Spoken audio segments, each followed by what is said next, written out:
कोई बोलने की कला अगर किसी के पास है तो बोलता ही रहेगा। मिश्रा जी नोट कर लिए जो कौन सा बिना रायगढ़ विकास खंड ना। सबसे पहले मैं इस कंपनी के विस्तार का समर्थन करता हूं और समर्थन करने का कुछ कारण है जो मैं आपसे कहना चाहता हूं। पहली बात, 1947 में भारत स्वतंत्र हुआ था और पहले प्रधानमंत्री जो थे पंडित जवाहरलाल नेहरू जी, उनका सपना था कि एक आधुनिक भारत बनाने का। एमएसपी कंपनी उस समय 40 करोड़ की जनता थी महोदय, और भूखे मर रही थी, रोजगार नहीं मिल रहा था। आज हमारे इस क्षेत्र में एमएसपी के माध्यम से पंडित नेहरू का सपना साकार होने में एमएसपी का निश्चित रूप से योगदान है। कुछ लोग बोल रहे थे, कुछ आदमी विरोध अंचल का विकास हुआ है, कोई 50 किलोमीटर के दूर से आके विरोध करेगा। जब एमएसपी कंपनी यहाँ पर गड़ी नहीं थी, जब यहाँ के आदमी भूखे मर रहे थे, तो वो आदमी उस समय कहाँ थे? मैं खुद 4 किलोमीटर दूर है हमारा गांव। हमारे गांव से सैकड़ों लोग एमएसपी में काम करने आते हैं, ओडिशा से बहुत सारे लोग काम करने आते हैं। हाँ, एक बात जरूर है, भाई साहब बोल रहे थे कि पोल्यूशन हो रहा है, प्रदूषण हो रहा है। जब सबसे पहले यूरी गागारिन अंतरिक्ष में गया, जब ओजोन की परत फट गई, तो उस समय भाई साहब कहाँ थे विरोध करने के लिए? मेरे कहने का मतलब है, कोई अगर हम एक बगीचा बनाना चाहते हैं तो छोटे मोटे घास उखाड़ने पड़ते हैं, छोटे मोटे घास उखाड़ने पड़ते हैं। अगर किसी सीढ़ी में अगर आप आगे बढ़ना चाहते हैं तो नीचे की सीढ़ी का मुंह छोड़ना पड़ेगा आपको। अगर टोटल देखा जाए, हाँ निश्चित रूप से कुछ ना कुछ पोल्यूशन हो रहा है, लेकिन इसके बदले हजारों गुना इस अंचल के वासियों को फायदा हो रहा है। आप अभी दिन गुरुवार को बाजार लगता है जामगांव में, आप जाके देखिए, एमएसपी कंपनी जब नहीं बैठी थी तब कितना आदमी बाजार में आते थे। आज जाके देखिए, रायगढ़ की इतवारी बाजार का मुकाबला करने के काबिल है जामगांव का बाजार।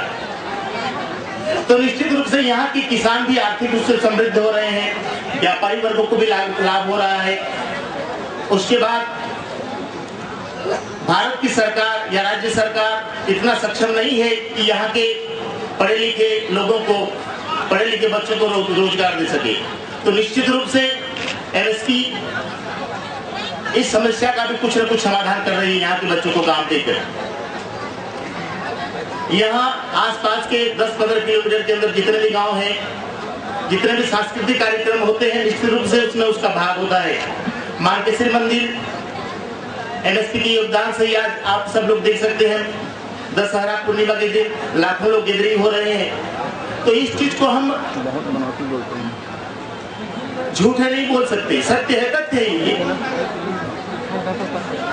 कॉन्वेंट स्कूल चल रहा है एमएसपी के माध्यम से, बच्चों को इंग्लिश की शिक्षा भी मिल रही है। तो मेरे कहने का मतलब, अगर हमको 90% फायदा हो रहा है तो 10% की हानि को नहीं देखा जाना चाहिए।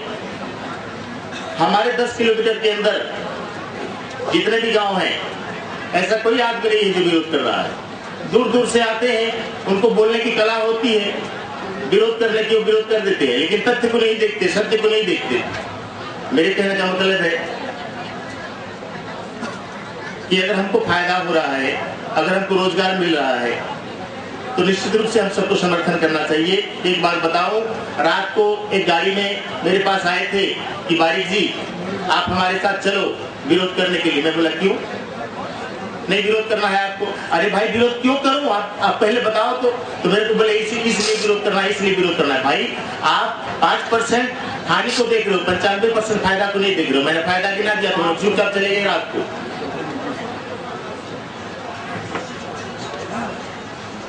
तो जब तक हम उसके असली आंसर को नहीं देखेंगे, उसके असली फायदे को नहीं देखेंगे, तो जितना भी बोलना बेकार है। मैं एमएसपी कंपनी का समर्थन करता हूं और साथ ही साथ इस कंपनी के एमडी सुरेश बाबू से भी अनुरोध करूंगा कि जैसे एक परिवार में एक मुखिया होता है, मैं क्षेत्रवाद की दृष्टि से नहीं बोल रहा हूं सर, भारत हमारा देश है, हम सब भारत के वासी। अगर कोई महाराष्ट्र से भी आके यहाँ पर काम करता है, अगर उसमें टैलेंट है, अगर एबिलिटी है, अगर उतना क्वालिफिकेटेड है, तो वो हमारे भारतवासी होने के नाते निश्चित रूप से यहाँ कर वो कमा सकता है और हम उसका स्वागत भी करते हैं। और साथ ही साथ एक बात कहना चाहूँगा एमडी साहब सुरेश बाबू जी से कि जैसे घर में एक मुखिया होता है, उनके बाल बच्चे होते हैं, नाती पोते होते हैं, इसी प्रकार उनके हाथों में हमारा भविष्य है, हमारे क्षेत्र का भविष्य है। तो अपने बच्चों को जिस प्रकार प्रेम करते हैं, जिस प्रकार ममता देते हैं, जिस प्रकार स्नेह देते हैं, उसी तरह हमें रखे, हमें रोजगार दे, हमारी अव्यवस्थाओं को सुव्यवस्थित करे, पूरा करे। इन्हीं शब्दों के साथ सर्वे भवन्तु सुखिनः सर्वे सन्तु निरामयाः सर्वे भद्राणि पश्यन्तु मा कश्चित् दुःखं भवेत्। जय हिंद, जय भारत। मैं राजकुमार, नाम बताइए।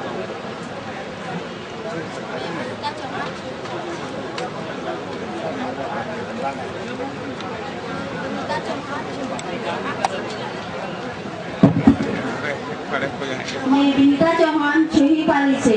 मैं नियुक्ति करती हूँ कि हमारे गांव की समस्या यह है कि बरसात होती है, बरसात के कारण में हमारे गांव में जो नदी है उसमें बहुत सारा गंदा पानी आता है। जब बारिश के कारण हम लोग उसमें नहा धो नहीं पाते हैं, आयरन पानी, कोयला पानी, गंदा पानी छोड़ दिया जाता है।